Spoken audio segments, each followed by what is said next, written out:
Hey, good morning, everybody. It's Crusty Old Crow back again to do another tactical perspective hot mic for today, which is what, December 14th. Ooh, getting close to Christmas. It's Thursday, which means it's the day before I do a figure review day. And I'm going to say, guys, I might not be doing one tomorrow because I think I'm going to focus on a few other commitments I made this week and probably leave Joe off of it. But we'll see what I see. We'll see what I do. I'm still going out tomorrow. I'm still going to look. But no commitments for a figure review tomorrow. And it seems I'm pretty on top of what's available out here right now. And right now I kind of want to focus on prize pool stuff and things like that. If I'm going to buy anything, it's going to be for that. So I didn't make a video yesterday. Wasn't having a very great day between doctor's appointments and just the way I was feeling. It didn't seem right to make a video yesterday. Why go out there if you're feeling awful, right? So one of the things that did cheer me up, I'll tell you right off the bat, was watching all the guys opening up their his tanks on these YouTube videos. I get a real kick out of watching other people kind of share their joy and enthusiasm. So I watched Punk with Toys open his last night or the other day. Yeah, it was last night, yesterday afternoon. And I participated in that, and I kind of felt bad for him because I saw the gull wing doors on his didn't sit right, and I kind of empathized for what he was going through with that, all that anticipation to have just that slightest little flaw that should have been prevented, and somehow that's going to be the itch you can't scratch every time you look at that now. But I think he's going to be overall enjoying his tank just like everybody else was. And Aaron, the toy enhancer, I watched him open his, and I love the way he opened his with the little cutaway between watching and it's not there, but then he starts putting on his Cobra costume and cheering and it's there. I thought that was great. It was fun to what I really enjoyed was how you guys turned the his tank around and showed us all the features and everything like that, like you should. But it was just, yeah, you guys all visited different points on the tank, and I'm pretty sure, Lawrence, I thought your Cobra emblem was upside down on the light, but I'm not sure. Not that I don't think he's watching, but I'm just like, it's different. It's fun to see where you guys all interpreted the pieces, but y'all had problems with those two pintle guns, and I understood why. Yeah, they looked a little oversimplified, and then they became complicated. Yeah.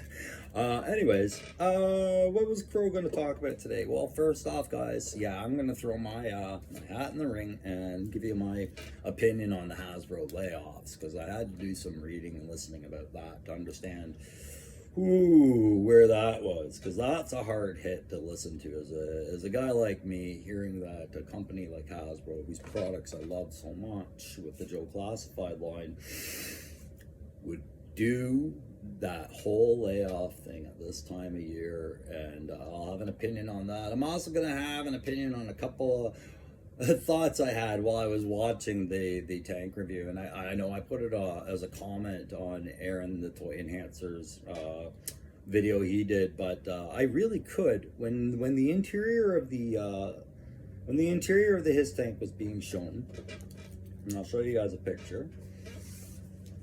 All right. I totally know what it's like to be this dude sitting in the back. Like, I completely sympathize with him. It's cramped back there. So I told Aaron, I said, and then they give you the red mood lighting when the gates open. So I could totally see myself just sitting there in the back of in that tank, just cramped up like this with all this gear around and the noise and the crew commander's feet constantly pivoting near my head and things like that. Like, that's what it's like in the back of a Coyote, really. There's a position in the Coyote, which you guys know is the Canadian recce vehicle that I was crewing for a lot of my career. There's a position called the surveillance operator. It's our fourth crew member who isn't in the turret or the driver. He's in the back of the vehicle. So just because I wasn't prepared to explain for some reason. So, I mean, if this is the back of the vehicle, he'd be standing right where this door is with his head out the hatch. I mean, the door would be closed. He'd be behind the door, but his head would be out the hatch, and he'd be our air sentry watching, any rooftops and things like that, and just noticing pattern of life or whatever. But he's got a little chair when we're like going and there's nothing to be secure about it. He's got a little chair in there in front of his serve screen, because once we're parked, we get set up, and that's a surveillance port, where like position where we do our operations with the screens and do all our calculations and whatnot. And that thing gets packed up to the tits with fucking gear, guys. Like I'm talking about big, heavy 50-pound bags, guy's purse kit, a Carl Gustav weapon. If we got one, it's back there. Rations, water, everything you can think of. There's what I'm getting at, guys, is one of the things I'm going to talk about is what's realistic about some of these vehicles, what would make it more realistic for some of the guys who like to do conversions and things like that. But I'm also going to look at this from a gunnery perspective, guys, as I am qualified tank commander. I do have the gunnery skills and whatnot. And when I look at these things, some of these Joe vehicles and Cobra vehicles, that's what's changed between me and being a kid is now what I had the ultimate fun with play value with and design that enticed my eyes. Now I pick up these flaws the military taught me. And I'll show you which some of these vehicles I wish were real and my enemy was using them. And yeah, unfortunately a his tag is on there, but the his tag is what it's like. These aren't criticisms as in I don't like the toy. It's like, now I know, and I'm going to show you because knowing's half the battle, right? So it's more like that. And I just thought it would be fun, guys. What else am I going to talk about? Was that it today? Yeah, that's it. I'm just going to talk. I'm going to do a couple of things there, and that's it. We'll move the day forward. So the Hasbro layoff. Oh, Chris Koch, sir, you do know, people, I try to talk about everybody respectfully, as respectfully as possible, but it's getting hard with his name right now. 1,100 layoffs to say that that's 20% of your workforce. All right, and that's just the tip of the iceberg. I didn't go too deep, but I hear this has happened before at this time of year with this company. I haven't verified that, but it got me to thinking, if ever there was a story here for Chris Koch to be reading again, or need to live himself, it's A Christmas Carol. Chris Koch, you are Ebenezer Scrooge. I'm sorry, you are. Especially if this has happened with your company before. That was your Ghost of Christmas Past warning. Right now you are doing the Ghost of Christmas Present, and I am worried that the Ghost of Christmas Future involves us no longer talking, buds, as consumers, because you don't seem to be even putting a forethought into what the lesson is here. Look, why the layoffs happened. Okay, first off, I just want to tell you, it concerns me a little that they're not done. I just read another article to say there's another 900 globally in the workforce whose jobs are about to be taken. Now, I don't know if that's accurate or if that was projection, but that's the word, that this may not be over. I certainly hope I misread, because that equates to 29% of the workforce. So, like I said, that's not a subtle hit, that's not a hard hit, and that's not an unavoidable hit because of the reasons why these layoffs are happening. Okay, so I'm going to let you guys know where I kind of got some of the information of what I'm talking about and how I'm interpreting it, so I don't discredit these guys by misunderstanding them. So I'll tell you, I watched, because I have ADHD, I have to keep these videos comprehensive to me. Somebody's going to put a video out like I do, where it's 30 minutes on that one little topic, and then getting into marketing, I'm probably going to lose interest, right? If it was 30 minutes of wacky stuff and talking just that topic and then a bunch of other stuff, maybe I'll flow with it. But this video, Spectre Creative did it was like, I think 11 minutes, no problems. I was listening to it and I got the grasp of it. So essentially what it comes down to is Hasbro's past year, and I think we can understand this as toy collectors, they don't have control over everything that they're committed to do with some of these toys as far as picking and choosing. And movie lines are like, when they have a commitment to, say, Disney, they have a commitment to the Star Wars line.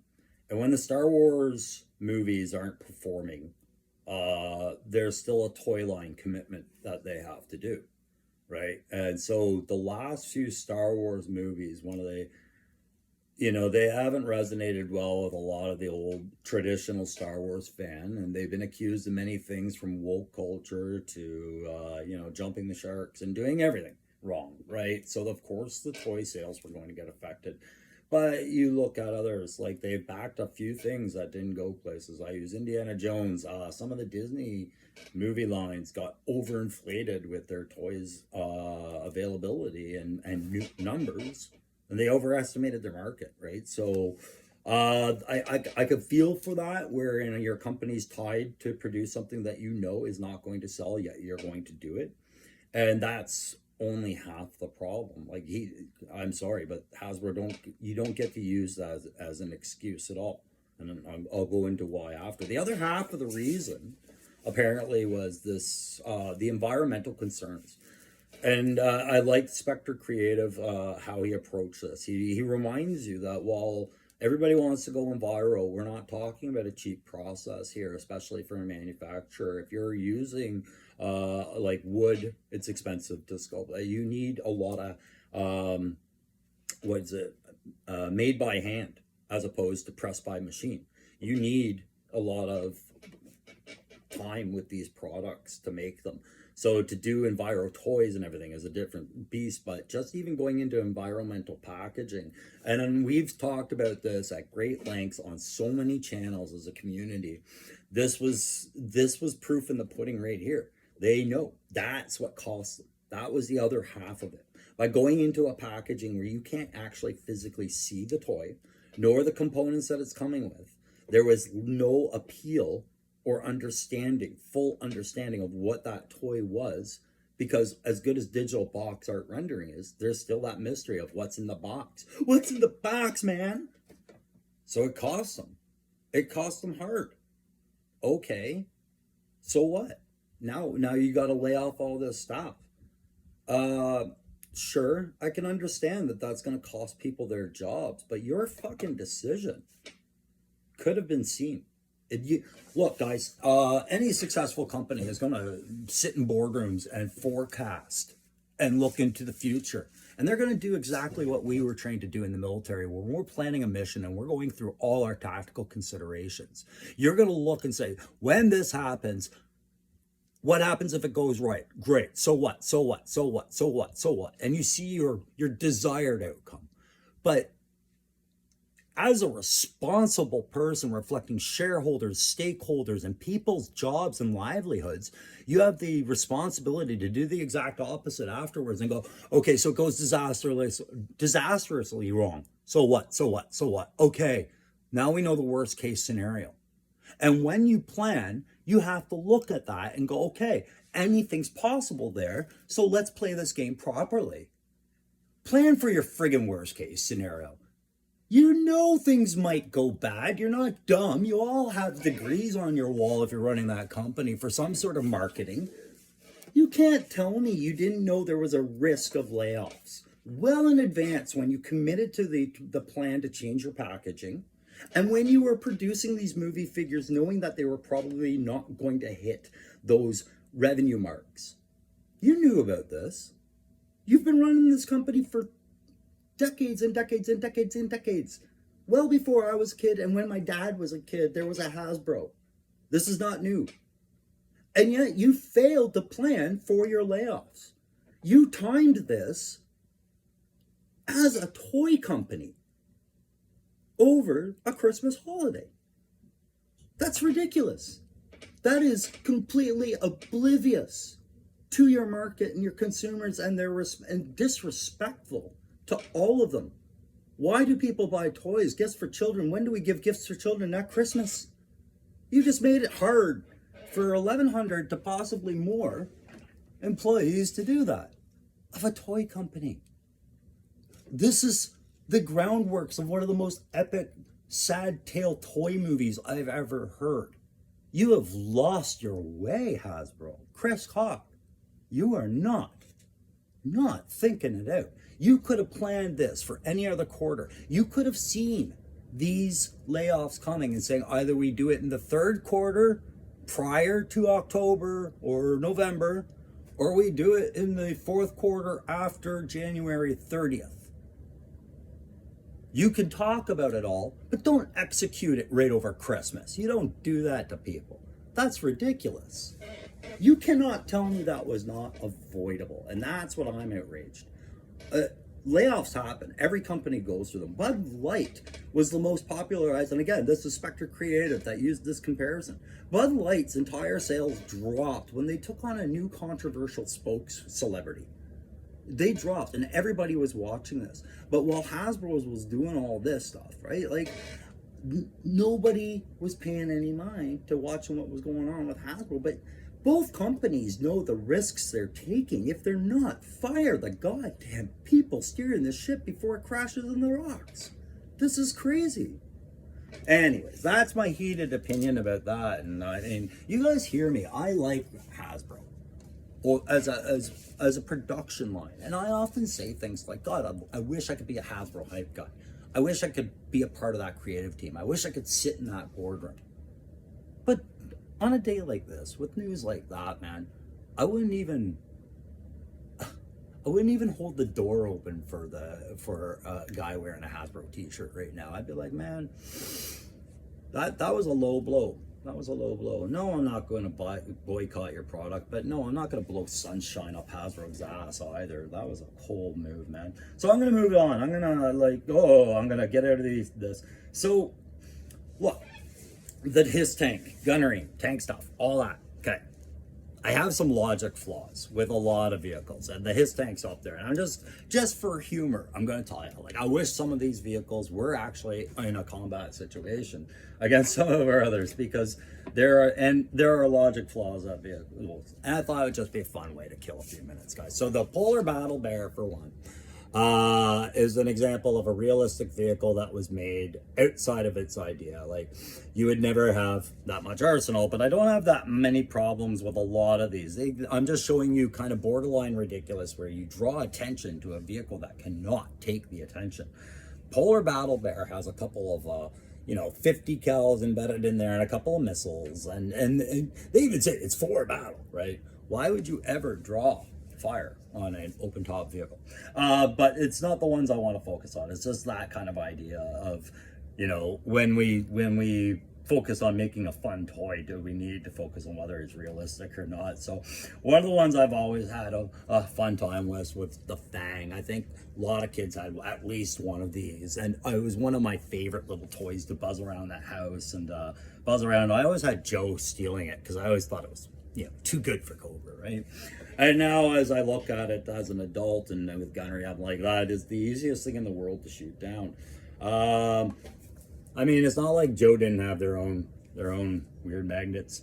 So the Cobra Claw, another fun one, right? But again, you get into, just pepper the sky with coax and the pilot dies. I worry. We often laugh in the Army, who had it worse, the infantry or what trade, right? And as an armored guy, where my kit's carrying me across the battlefield half the time, and I have a heater. If my heater works on a cold day, I could be warm. If my AC works on a warm day, I could be cool. Those things never work. This is the time where I think the guys who ride vehicles have a worse time than Cobra, because they draw that fire, right? So, but and then again, like, Joe would misuse the idea. Right here, this is the perfect vehicle. The Striker, okay, fast, portable, gets troops on the battlefield in adverse terrain and everything like that. Can be used on a number of quiet missions, sure, if you had the right engine in it. And I think that's really its best advantage, because it certainly isn't armor. But yeah, putting a big tow missile on there, well, I think they've done things like that with, like, it's that risk factor, right? Now, do you want to draw fire? So yeah, whatever weapon you put on a vehicle, you have to be prepared for the consequence. The Cobra flight pods, and I know how this looks, right? Crow doesn't have a flight pod, so he's tearing down the flight pod. Crow doesn't have a his tank. Is he going to tear down his tank? No. It's not like that. It's just for fun, guys. I think we all know Cobra flight pods, while they're cool and everything like that, they probably wouldn't be very battlefield survivable, nor would Sergeant Slaughter's Triple T. Well, why, guys? Because where there's no armor, anything open top, for one, clearly, like, just open top with no canopy and no sloped armor to protect us, yeah, absolutely not. But his tank is the one I'll go into the details. Buzzbore, like, tell me, anybody out there, wouldn't you love to have a good crack at that with a nice cannon of some sort? I know if I put a 120 on that, it's gonna be awesome. So the his tank, what is it about there? When I was watching the videos, it suddenly occurred to me when I said I could picture myself in the back of the his tank, sitting there with all the cramped gear. Do I understand how the his tank works? So I think I do, right? So if we have a look, right? So you've got your back crew compartment here, and forward of that, you've got your turret. It would occupy this much space, we know is accounted for. The driver's in this cell that's attached, this nose piece. So it stands to logic that somewhere in here and under is where all the engine components and drive gears and all the other no play factor, but in real life you would need them kind of things would be. And it's awkward, but it's compromising, right? So I'm going to try and find a good picture of it. So here's I pulled this off the internet. Here's a picture of somebody trying to explain a cutaway of a his tank, and this is what I'm getting at. So you have your driver's compartment, you have your turret right here. This is all the engine stuff, sure, but he doesn't have a crew compartment in this, right? So we've had to shift everything forward and evacuate. So on these HasLab his tanks, I think it would be maybe this much available space for an engine because of how much they pushed back, right? So that's fine. I don't need the engine pushed forward to say that there's an engine, because you can push it down. And I think that's what they were thinking of, is that the engine and the drive gears are all housed. I'm just trying to see if I have a good picture of where that would be. Right here between the two tracks on that underlip where they've got the tow hook and this pintle gun is kind of blocking it, that flat face of armor. It's substantive. It's a substantial piece right there. Let's see. If you look at this part of the diagram, right here between these two tracks is where your engine would be on the hiss and all your drive gears. The problem I have with it ballistically is that it is a honking target. Like, if this thing crests itself in any way, the underside of this driver's compartment and this forward feature is the sweetest spot for any gunner right now. They could alleviate that by just putting a simple dozer blade right here that could drop down. I'm sure there's ways around it, but this is the tank's key vulnerability right here, among others, right? Placement of the engine. Guys, we have different kinds of kills. We have we can call it a kill, or we can call it a mobility kill, and it still counts, right? Anything that takes that tank out of the fight is effective, right? So these big exposed tracks on the his tanks are another of its vulnerabilities. So you have its engine vulnerability at the front that you can get a clean shot at. If you guys are on a level battlefield, or worse yet, this thing is exposing by cresting itself. That's a big no-no for that vehicle to have that kind of vulnerability, tactically speaking. And with the tracks, the way that these tracks are exposed, as cool as it was for the his tank to have that high sloping forward track, I gotta let you know, throwing track on a tank is it's easier to do than you think, and it's a more complicated problem than I think toy developers ever understand, right? So here's an example of a German Leopard 2 having thrown track because the driver tried to do a pivot turn in very loose ground and it threw it right off its main drive. These are the main drive sprockets right here on the back, and it's come right off, right? So clearly can't go anywhere till you get that track on. Track maintenance, it's not like with toys where you're like, and I just lay it over, da da da da da da da.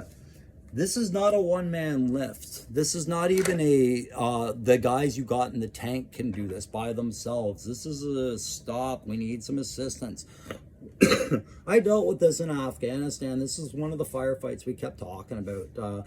Early in the show, I talked about how my buddy Ed was involved in a fire, the firefight that we lost a soldier in, and what led to the soldiers getting compromised was the fact that my buddy's tank had lost its track and needed maintenance and things like that. Right?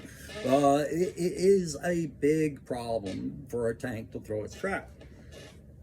To get it back on is no small task. Recovery, and tracks need to be replaced all the time. So what am I getting at with that, with the hiss? Again, it's coming into that, where is this thing most vulnerable? Well, now the forward facing tracks that are unprotected by no kind of armor whatsoever, this region of the track is also an acceptable hit. So now you have a 6-foot target that's probably about 8 feet or more wide kill zone on this thing. Either I hit it in the engine pack or I'm going to hit one of those two tracks and I'm going to break its track. It's no longer advancing. So two big key vulnerabilities just through the idea of not understanding when you design it. Hey, wait a second. But again, it's a fictitious toy. I get that. I'm just showing you guys like just some fun stuff. Why I wish this tank was real, because those are very easy component hits. What's it like to be the guy in the back? Okay, so that guy in the back, across from him, do we get it in a better picture? We don't get it in a better picture, but you guys can go watch Aaron's video or Lawrence, the Punk with Toy or It's Chat or any of these guys that open these things.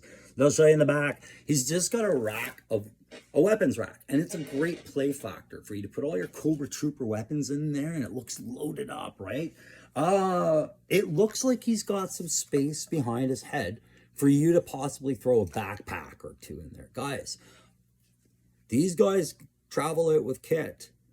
You can load this up. Have a lot of fun with your conversions. My God, I'll tell you, man, like, Aaron, I think you got a couple of these, man, and I'd be tempted for you. I know you're probably saving one for like a future, like keep it in the box, and you got one out for a toy, and the other one, I hope you do something with it. Like, I don't know. I would love to see you get creative with these, because like there's so much conversion potential for you guys who really enjoy doing that with these things, to make these things look like badasses. Like I picture cam netting, I picture dust effects and all this other stuff. I picture conversion kits and all this.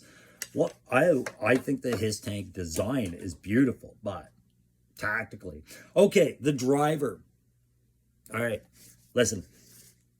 As a vehicle commander for the Army, as a live commander and a tank commander, I'm going to tell you right now, there is no fucking way in the world I'm going to let the driver have that much luxury while I'm doing my own loading, my own gunning, and all of that stuff, and commanding the vehicle.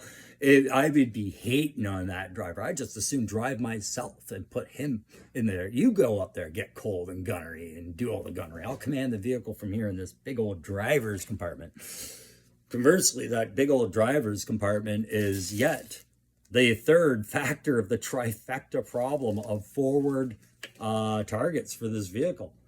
So now, I want to fire a round out of his tank that's coming at me. Okay, I can hit the gun, I can hit the driver, I can hit the driver compartment, I can hit the engine, I can hit the track, I can hit the track. There's nothing here that won't succumb to a first round hit. There's no sloped armor on this thing. Well, I mean, like the nose, but you can't tell me canopy glass would really be sloped armor. You could have some fun, guys, with your conversions, or Hasbro could have some fun with the next variants, or they could make a accessory pack.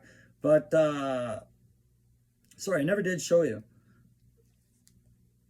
So that's basically your engine pack right there. That's what's sitting between those two drive sprockets that are pushed the track, is usually a substantial. This one's a Leopard 2. It's a twin turbine, like your Abrams. Silence you. I'm speaking. Hang on.